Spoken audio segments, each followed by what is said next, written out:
जड़ कर्म चेतन बंधकारु कर्म के अवसान का, कह कर स्वरूप यथार्थ जग का जो किया उपकार है, उसके लिए जिन वाणी माँ को वंदना शत बार है, वंदना शत बार है, वंदना शत बार है।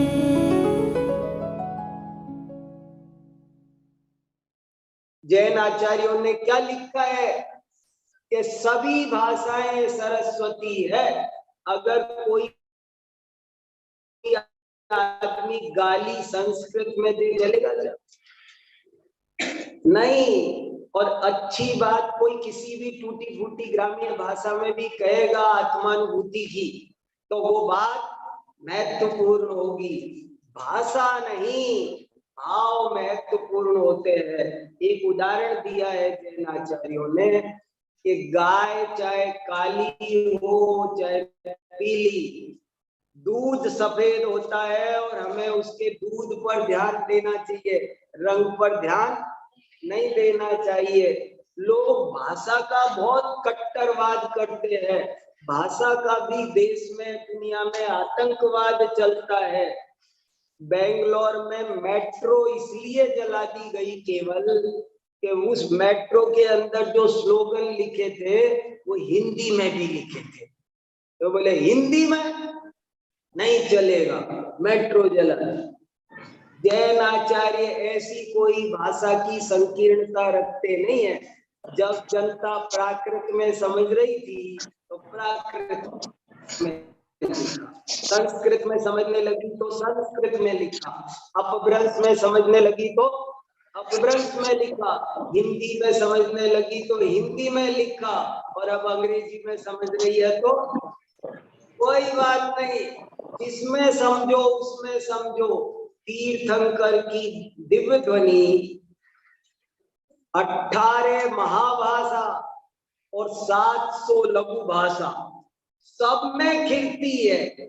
दुनिया की किसी भी भाषा की आप कोई बुराई मत करना, बहुत से लोग करते हुए मिलते हैं, आप मत करना, क्योंकि हर भाषा सरस्वती की पुत्री है। कोई भी भाषा बुरी नहीं होती, याद रखना। संसार में एक भी भाषा बुरी नहीं है, बुरा तो भाव होता है। इसलिए ये बात भी समझने की है कि सारा जैन साहित्य प्राकृत में लिखा जा रहा था, लेकिन उमा स्वामी महाराज ने ये जरूरत महसूस की कि दार्शनिकों के बीच जैन दर्शन को समझने समझाने का वातावरण संस्कृत से बन सकता है, तो उन्होंने संस्कृत में सूत्र ग्रंथ लिखकर क्रांति कर दी। अगर वो नहीं करते तो दूसरे दर्शनों के पास में जैन तत्वज्ञान नहीं पहुंच पाता। तो दूसरी विशेषता संस्कृत में होना। तीसरी विशेषता जैन दर्शन का प्रथम सूत्र ग्रंथ होना। देखो वो पहले वाले से ये अलग बात है। एक पहला कारण था सूत्रात्मक होना, और तीसरा कारण है प्रथम सूत्रात्मक होना। पहला सूत्रात्मक ग्रंथ होने से भी इसको बड़ा महत्व मिला। क्या हो गया पहला होने से? कि पहला होने से बहुत कुछ हो गया। आज हम प्रमाण देते हैं तो प्राचीनतम प्रमाण कहलाता है। जब कोई बात कहते हैं तो ये पुरानी से पुरानी बात हो गई। और मुझे तो एक बात और समझ में आती है, सूत्र ग्रंथों में ये सबसे पहला है, लेकिन फिर भी आज तक इसकी टक्कर का कोई दूसरा सूत्र ग्रंथ नहीं है। हमारे यहाँ 20 सूत्र ग्रंथ इसके बाद में लिखे गए हैं। आपको पता है तत्वार्थ सूत्र के नाम से ही एक आचार्य ने एक तत्वार्थ सूत्र और लिखा है। एक प्रभाचंद्र आचार्य का भी तत्वार्थ सूत्र मिलता है। लेकिन इस तत्वार्थ सूत्र की टक्कर का कोई दूसरा सूत्र ग्रंथ नहीं है। अरे आप एक बात मुझे बताओ, पहला कंप्यूटर कैसा था? पहला फर्स्ट वो बढ़िया था या अब जो i10 आ गया? अरे धीरे धीरे कितना डेवलप हो रहा है, लेकिन तत्वार्थ सूत्र सबसे पहले लिखा गया और आज तो और बढ़िया लिखे जाने चाहिए थे, लेकिन उसका मुकाबला आज तक कोई नहीं कर पा रहा। ये कितनी बड़ी बात है। तो पहला सूत्र ग्रंथ होने से इसकी प्रामाणिकता ज्यादा बन गई। पहला होने से क्या फायदा हुआ? पहला होने से प्रामाणिकता हो गई। आपको कोई भी ग्रंथ उठा के देख लो, उसमें जितने संदर्भ ग्रंथ मिलेंगे तो किसी में कोई मिलेगा, किसी में कोई मिलेगा, लेकिन हर किताब की संदर्भ ग्रंथ सूची में तत्वार्थ सूत्र का नाम जरूर मिलेगा। कोई भी किताब देख लो आप, उसके अंत में जो ग्रंथ सूची मिलेगी उसमें किसी में किसी में द्रव्य संग्रह मिलेगा, किसी में नहीं मिलेगा, किसी में रत्नकरण मिलेगा, नहीं मिलेगा, लेकिन तत्वार्थ सूत्र उसको सब कोट करते हैं। ये एक बड़ी बात है। तो ये पहला ग्रंथ होने से ये प्रामाणिकता की दृष्टि से भी विशेष महत्वपूर्ण हो गया। चौथा पॉइंट देखो, सभी संप्रदायों द्वारा मान्य होना। ये एक बहुत गजब की बात है। तत्वार्थ सूत्र कोई ग्रंथ किसी को मान्य है, कोई ग्रंथ किसी को मान्य है, पर तत्वार्थ सूत्र ऐसा कोई संप्रदाय नहीं है। दिगंबर भी मानते हैं, दिगंबर भी मानते हैं। इतना छोड़ो, उसके बाद आज तक जितने छोटे मोटे कई संप्रदाय उठ खड़े हुए ना, सब मानते हैं। कोई मना नहीं कर सकता। कोई कहता है मैं 13 पंथी हूँ, कोई कहता है मैं 20 पंथी हूँ, कोई कहता है मैं थानकवासी हूँ, कोई कहता है मैं मूर्ति पूजक हूँ, कोई कहता है मैं तारण पंथी हूँ, कोई कहता है मैं रायचंद्र वाला हूँ। कोई वाला हो, लेकिन ये बता दो तत्वार्थ सूत्र मानते हो कि नहीं? ऐसा कोई नहीं मिलेगा जो तत्वार्थ सूत्र नहीं मानता हो। जो तत्वार्थ सूत्र को नहीं मानेगा वो तो जैन ही नहीं बचेगा। जो तत्वार्थ सूत्र नहीं मानेगा वो तो जैन ही नहीं बचेगा। इसलिए तत्वार्थ सूत्र को सब मानते हैं। कितनी दुनिया बदल गई, कितने पक्षपात मतभेद और संप्रदाय सब बन गए, कितने बंटवारे हो गए। फलाने महाराज वाले अलग और फलाने वाले अलग और फलाने वाले अलग, लेकिन तत्वार्थ सूत्र वाले जो ये कहेगा ना कि हम तत्वार्थ सूत्र को नहीं मानते, मान लो अपन कहते हैं अभी कि हम तत्वार्थ सूत्र नहीं मानते, आप जानते हो इसका मतलब क्या होता है? आप खत्म हो जाओगे, आप पे कट्टा लग जाएगा। जो तत्वार्थ सूत्र को नहीं मानता वो बहिष्कृत हो जाएगा। तत्वार्थ सूत्र 2000 साल में आज तक कभी प्रचलन से बहिष्कृत नहीं हुआ। ये उसकी बहुत बड़ी विशेषता है, ऐसी बड़ी बात है बहुत। फिर देखो हजारों टीकाएं हो, तत्वार्थ सूत्र पर कितनी टीकाएं हैं? आपको कितनी पता है? 2-4 टीकाएं अपन को पता होंगी। एक सर्वार्थ सिद्धि, एक राजवार्ती, एक श्लोकवार्ती और गंधस्थी महाभाष्य। तत्वार्थ सार इसकी टीका नहीं है, पर इसके आधार से लिखा गया है, ठीक है।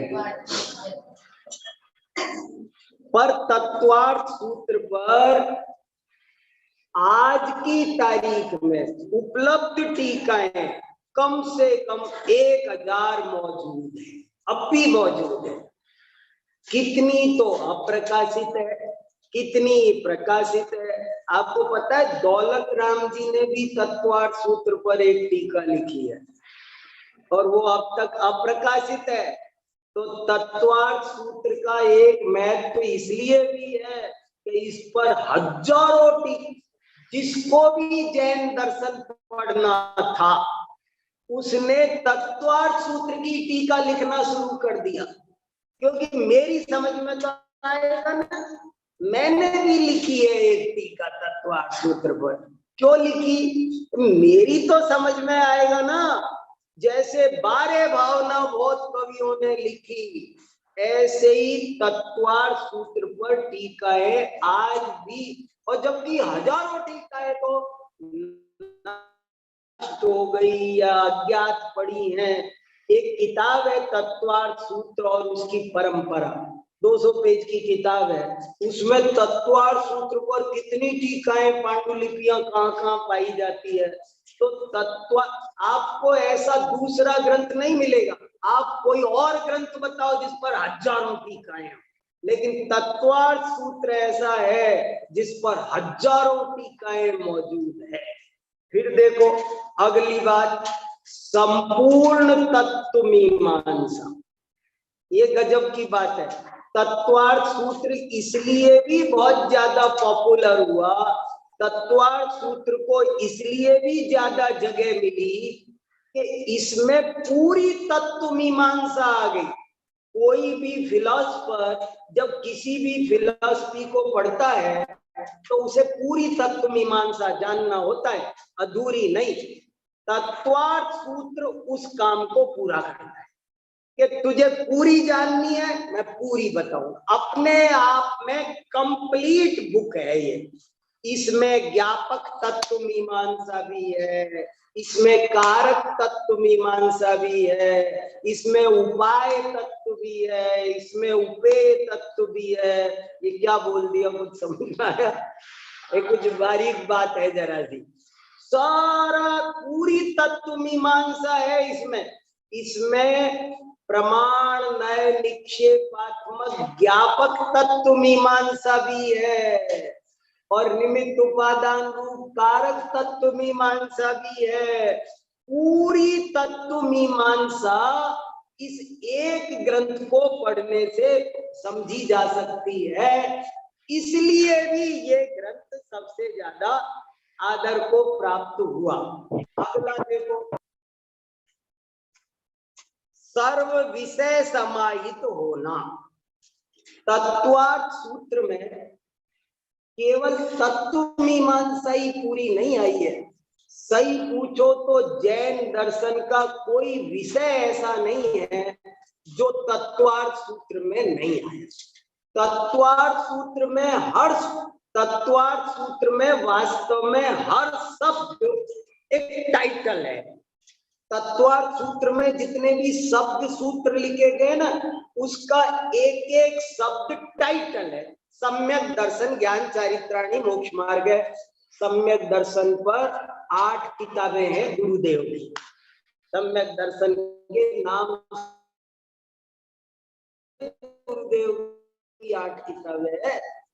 एक एक चीज पर सम्यक ज्ञान ये एक हेडिंग है, सम्यक चारित्र ये एक हेडिंग है। उसमें सारे जितने शब्द हैं सब हेडिंग है और बड़ी बारीकियां उसमें है। बहुत पढ़ो टीकाएं। सम्यक दर्शन ज्ञान चारित्राणी मोक्ष मार्ग, यहाँ णी क्यों लगाया, यहाँ बहुवचन क्यों है, मोक्ष मार्ग में एक वचन क्यों है, ये पहले क्यों लगाया, ये बाद में क्यों लगाया, ज्ञान बीच में क्यों रखा, सम्यक शब्द को आदि दीपक क्यों का। ये भैया कितनी बारीकी में जाकर के वो ग्रंथ लिखा गया है। उसको समझने के लिए बहुत गोते लगाने पड़ेंगे। इसलिए ये ग्रंथ बहुत महत्वपूर्ण है। इसमें सारे विषय समाहित, कोई टॉपिक नहीं बचा। आपको किसी भी विषय पर सामग्री चाहिए हो तो थोड़ा बहुत जरा बहुत इसमें वो मिल ही जाएगा, ऐसा दूसरा ग्रंथ नहीं मिलता। अगला टॉपिक, चारों अनुयोग होना। किसी ग्रंथ में कोई अनुयोग है, किसी ग्रंथ में कोई अनुयोग है, कोई किसी अनुयोग का है, कोई किसी अनुयोग का है। बड़े बड़े ग्रंथ हैं हमारे पास, 17,000 श्लोक प्रमाण है, लेकिन तत्वार्थ सूत्र गागर में सागर, मुट्ठी जितना जरा सा छोटा सा होकर भी इतने विशाल आगम समुद्र को अपने अंदर समेट रहा है। देखो तो सही कमाल की बात। और इसमें चारों अनुयोग है और बहुत बारीकी। दरअसल तत्वार्थ सूत्र को पढ़ने के लिए आपको बहुत सूक्ष्मदर्शी यंत्र से काम लेना पड़ेगा। अब जैसे मैं ऐसा बताता रहता हूं, मोक्ष मार्गस्य नेतारम, इसमें ही चारों अनुयोग है। एक इसमें ही मोक्ष मार्गस्य नेतारम, ये हो गया प्रथमानुयोग। वेत्तारम कर्म भूव्रताम, ये हो गया करणानुयोग। ज्ञातारम विश्व तत्वानाम, ये हो गया द्रव्यानुयोग। और वंदे तद्गुण लब्धये, ये हो गया चरणानुयोग। एक श्लोक में 4 अनुयोग। इसमें तत्वार्थ सूत्र में चारों अनुयोग आ गए, कुछ छूटा नहीं है। कोई तत्वार्थ सूत्र अकेला पढ़े, मैं यही कहना चाहता हूं कि सब छोड़ो और एक बार तत्वार्थ सूत्र के पीछे पड़ जाओ हाथ धो के, तो जाने सारा का सारा, पूरा का पूरा जिनवाणी आपको सिमट करके समझ में आ जाएगी। तो ये एक बड़ी बात है कि इसमें चारों अनुयोग है। फिर 9वां कारण सुनो, मंगलाचरण।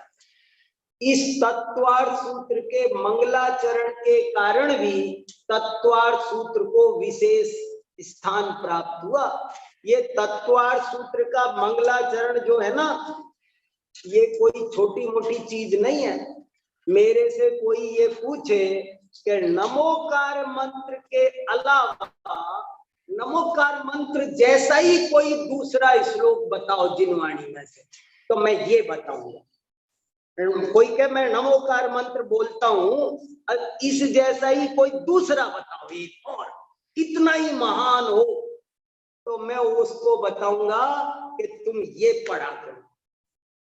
ये भी वैसा ही है, इसमें भी किसी व्यक्ति विशेष को नमस्कार। जो जो नमोकार मंत्र की महिमा के कारण है, वो इसकी महिमा। ये जो मोक्ष मार्ग से नेतारम श्लोक है ना, इस पर 20 ग्रंथ लिखे गए हैं। आप्त मीमांसा इस पर लिखी गई है। आप्त परीक्षा केवल पहले श्लोक पर लिखी गई है। तत्वार्थ श्लोक वार्तिक में 250 पेज में इसकी टीका लिखी गई है। मोक्ष मार्ग से नेतारम 250 पेज में खुलासा है, कितनी बड़ी बात है।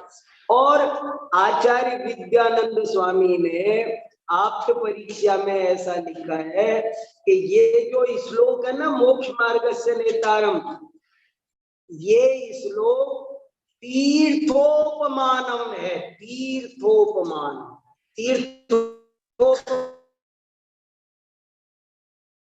मतलब कि अगर आपने इसे पढ़ा तो समझो सम्मेद शिखर की वंदना हो गई।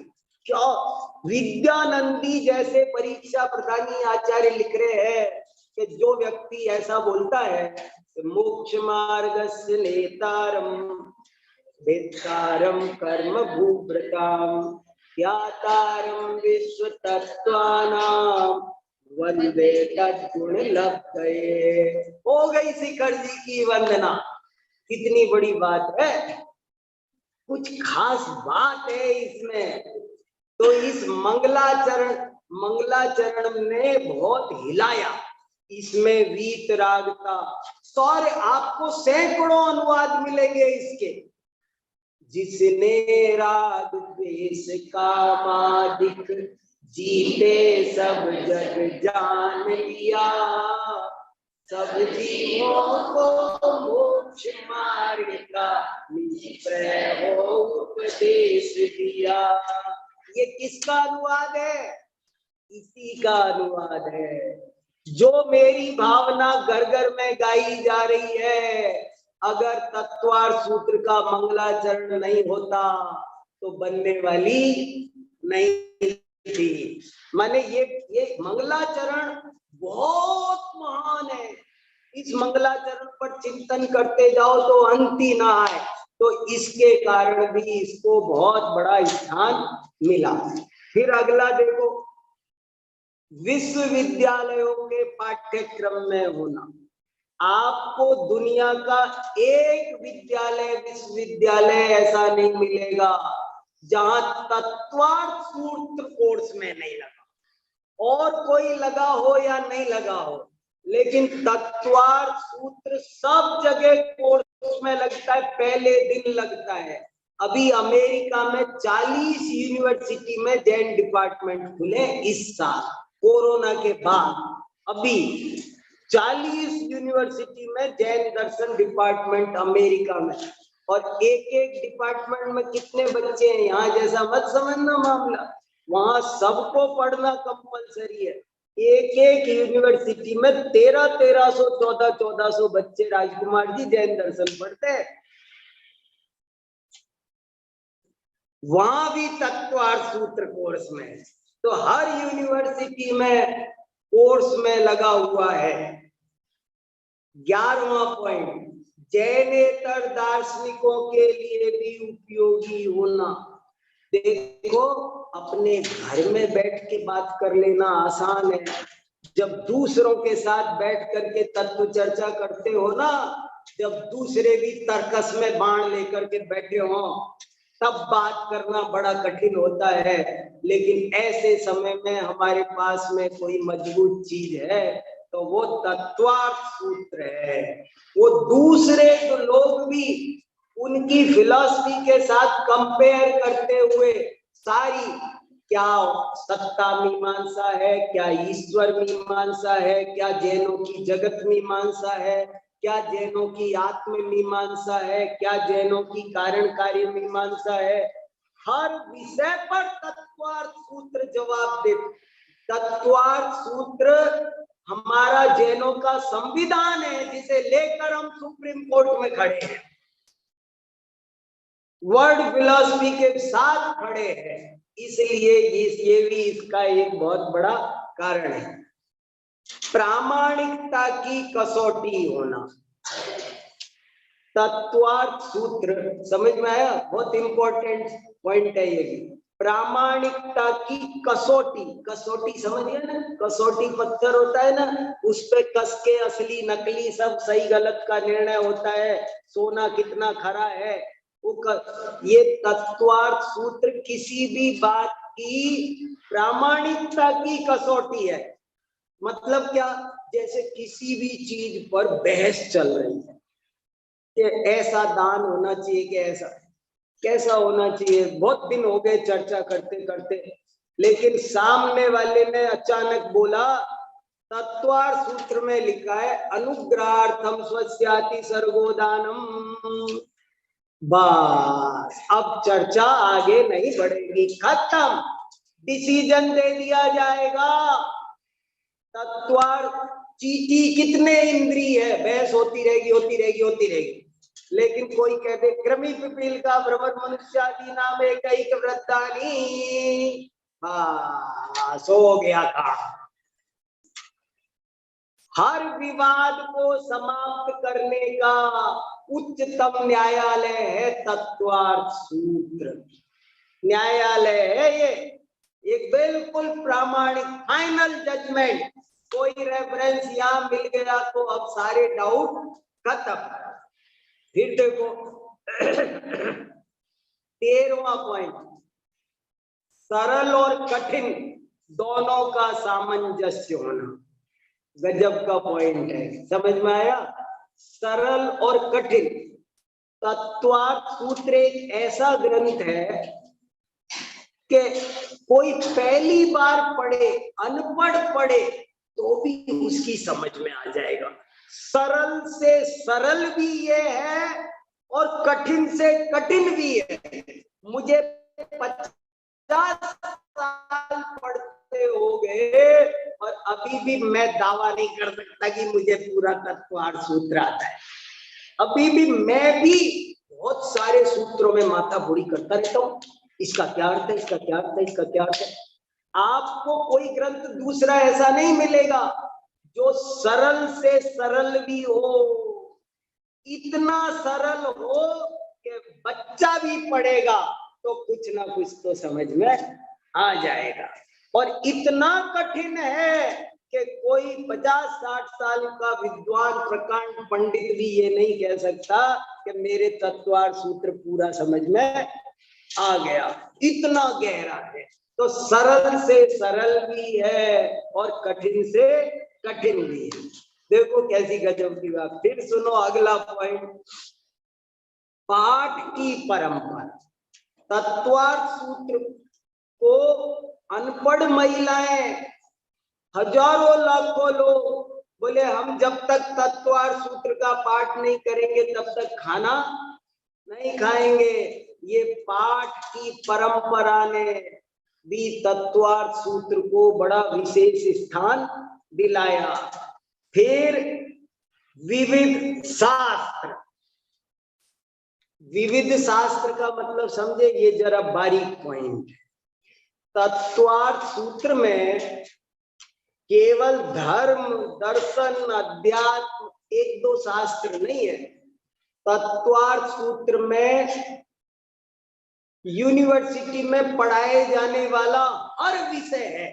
इसमें फिजिक्स भी है, इसमें केमिस्ट्री भी है, इसमें मैथ्स भी है, इसमें बॉटनी भी है, इसमें बायोलॉजी भी है, इसमें सोशियोलॉजी भी है, इसमें क्या नहीं है, इसमें हर विषय है। इसमें स्निग्ध रूक्षत्वात् बन्धः क्या है, ये फिजिक्स है। निर्वृत्ति उपकरणे द्रव्येन्द्रियम क्या है, ये पूरी की पूरी साइकोलॉजी भरी पड़ी है। वनस्पत्यंता नाम एकम, ये बॉटनी है। ये सब सूर्य चंद्रमसौ ग्रह नक्षत्र प्रकीर्णक तारकाश्चर्य क्या है, ये एस्ट्रोलॉजी है। ये हर विषय तत्वार्थ सूत्र में है। तत्वार्थ सूत्र में कोई विषय ऐसा नहीं है जो उसमें नहीं हो। आप विषय निकाल के देखो कौन सा नहीं है। इसमें हर वीर वीर विस्कंभो बलियाकृत, ये क्या है, मैथ्स है। हर विषय इसमें भरा पड़ा है, इसलिए भी ये ग्रंथ बहुत महान है। और इससे एक बात और सिद्ध होती है कि दर्शन शास्त्र के विद्यार्थियों को, हमको आपको आज दिन में बता रहा था ना, व्यापक ज्ञान होना चाहिए। व्यापक ज्ञान का मतलब यही है कि हमको सब विषय थोड़े थोड़े आने चाहिए। इसमें कोई विषय नहीं छूटा। किसी भी विषय में पीएचडी करो, नाम उसका है डॉक्टर ऑफ फिलॉसफी। हर विषय में, हिंदी में भी करोगे ना, भाषा में भी, भाषा भी एक फिलॉसफी है। इसलिए फिलॉसफर को, जैन दर्शन के विद्यार्थी को हर विषय आना चाहिए। सब विषय में मैं महारत हासिल करनी चाहिए। देखो फिर देखो, बहुत शॉर्ट में बता रहा हूं। 16वां पॉइंट, वैज्ञानिकता।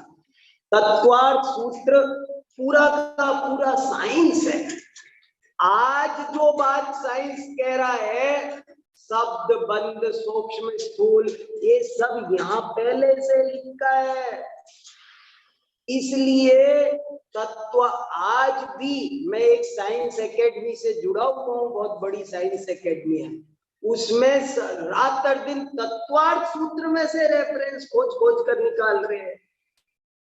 तो तत्वार्थ सूत्र साइंस की दृष्टि से भी एक बहुत महत्वपूर्ण ग्रंथ है। पूरी आचार व्यवस्था इसमें लिखी हुई है, पूरी की पूरी विचार फिलॉसफी वो सब यहाँ लिखी। अब जैसे देखो, एक दृष्टांत देता हूं मैं, कितने देऊं, समय कम है।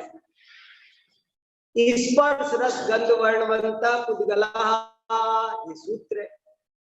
सारे दर्शनों ने कहा कि स्पर्शवत्यापः, गंधवती पृथ्वी, 5 भूतों में अलग अलग माने, स्पर्श अलग, रस अलग, गंध अलग।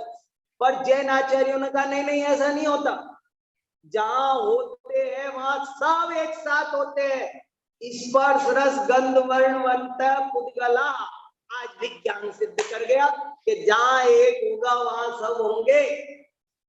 कितनी बड़ी बात है।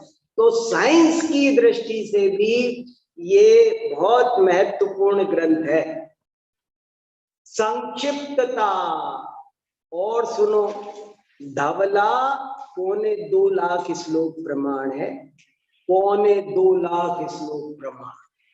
सब ग्रंथ बड़े बड़े हैं, मगर तत्वार्थ सूत्र कितना सा है, एक पोस्ट कार्ड पे लिख सकते हो, पूरा का पूरा, पूरा का पूरा तत्वार्थ सूत्र 357 सूत्र है, 357 लाइन लगेगी। इतना तो संक्षिप्त होने के कारण भी ये ज्यादा पॉपुलर हुआ। इसे पढ़ने में कितनी देर लगती है, स्वाध्याय कर लो, कभी भी कर लो, जब चाहे कर लो, दिन में 4 बार पढ़ लो, दिन में 10 बार पढ़ लो। तो ये संक्षिप्त होने के कारण भी, देखो, संक्षिप्त कहना सीखो। एक बात लिखी है महापुराण में, बता दूं 2 मिनट की। महापुराण में लिखा है, तुम्हारे बहुत काम की है इसलिए बता रहा हूं, कि वक्त भाषण 2 तरह के होते हैं। एक बांस जैसा भाषण होता है और एक गन्ने जैसा भाषण होता है। अच्छा वक्ता वो है जो गन्ने जैसा भाषण करे। बोले क्या अंतर है? कि बांस जैसा भाषण लंबा बहुत होता है और उसमें रस फस कुछ नहीं होता, फांस ही फांस होती है। और गन्ने जैसा भाषण छोटा होता है पर रस ही रस भरा होता है। इतना रस भरा होता है, चूसते जाओ चूसते जाओ चूसते जाओ, आध घंटा चूसो, खत्म ही नहीं होगा। चूस के भी थूक दोगे तब भी मक्खी चींटियों के लायक फिर भी रस निकल जाए, खत्म नहीं होगा। जिंदगी में वक्ता बनना हो तो गन्ने जैसा भाषण करना सीखो, बांस जैसा भाषण नहीं। जब भाषण करो तो जब आप छोड़ो तो लोगों को लगना चाहिए अरे और बोलते, ऐसे नहीं लगना चाहिए माइक पकड़ के चिपक ही गए, लोग इंतजार करें कब छोड़ेगा, ऐसे नहीं होना चाहिए। तो चलो, संक्षिप्त है। और 18वां कारण है लक्षण विधान। लक्षण बनाना मजाक काम नहीं है। अव्याप्ति, अतिव्याप्ति, असंभव दोष आ जाते हैं, लेकिन तत्वार्थ सूत्र इसलिए भी महान है कि इसमें हर चीज के लक्षण बना कर बताए गए हैं। बहुत बढ़िया लक्षण किसी भी चीज का। व्रत किसे कहते हैं तो कोई कह देगा कि किसी भी प्रकार के शपथ संकल्प का नाम व्रत है, लेकिन तत्वार्थ सूत्र ने ऐसे नहीं कहा। तत्वार्थ सूत्र ने कहा सुनो, हिंसा नृतस्तेया ब्रह्म परिग्रह्यो व्रतम, हिंसा झूठ चोरी कुछ से बचने की कसम का नाम व्रत है, इनमें लगने का नाम व्रत नहीं है। आपको ऐसे लोग बहुत मिलेंगे कि मैंने प्रतिज्ञा कर ली है कि सूर्यास्त होने के पहले इसे मारूंगा। तो ये प्रतिज्ञा है, ये प्रतिज्ञा व्रत है ये कि मैं ये व्रत जितनी जल्दी तोड़ दे उतना बढ़िया है, ये व्रत ही नहीं है। व्रत तो वही है जिसमें हिंसा बचने की कसम की जाए, वो व्रत। कोई ऐसी प्रतिज्ञा ले सकता है कि मैंने प्रतिज्ञा की है कि मैं खोलूंगा, और प्रतिज्ञा भंग चाहिए, ये नियम लागू करे। कोई कहे साहब मैं क्या करूं, मैंने प्रतिज्ञा ली थी बचपन में कि मैं तो कम खोलूंगा, अब प्रतिज्ञा तोड़ नहीं सकते। अरे तो ये प्रतिज्ञा ही नहीं है। प्रतिज्ञा तो होती है हिंसा, झूठ, चोरी, कुशील परिग्रह से बचने का नाम। क्या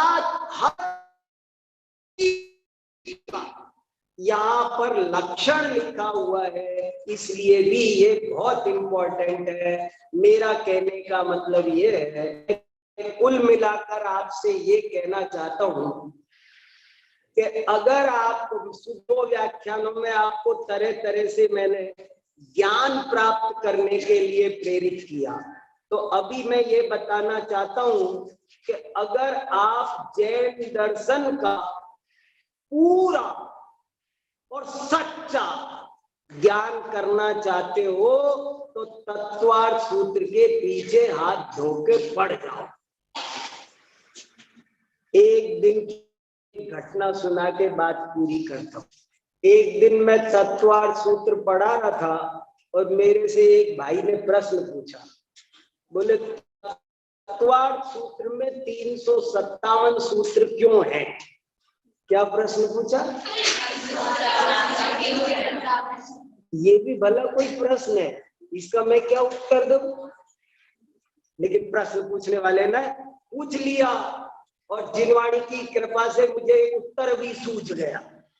मैंने उसको कहा कि सुनो भाई साहब, एक वर्ष में 365 दिन होते हैं और भारत सरकार 8 दिन की सीएल देती है। तो उमा स्वामी महाराज ने भी आपको 8 दिन की सीएल दे दी है और कहा है कि बेटा एक दिन में एक सूत्र भी पढ़ोगे। ये अगम बैठे हैं ना, इनको कम समय मिलता होगा, एक दिन में एक सूत्र भी पढ़े, रोज सूत्र पढ़े, हो गया। अब दिन भर के लिए कहा भाई दूसरा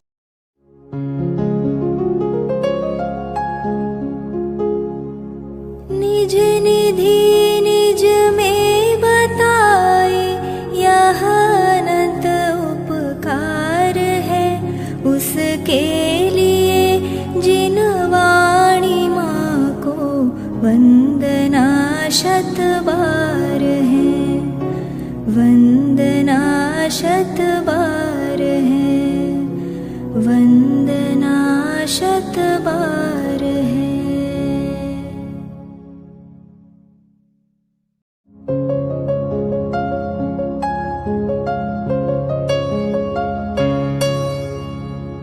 जिन वाणी भारती तो ही जपो दिन रैन, जो तेरी शरणा गहे सो पावे सुख चैन। जा वाणी के ज्ञान ते सूझे लोकालोक, सो वाणी मस्तक नवो सदा देत हो ढोक, सदा देत हो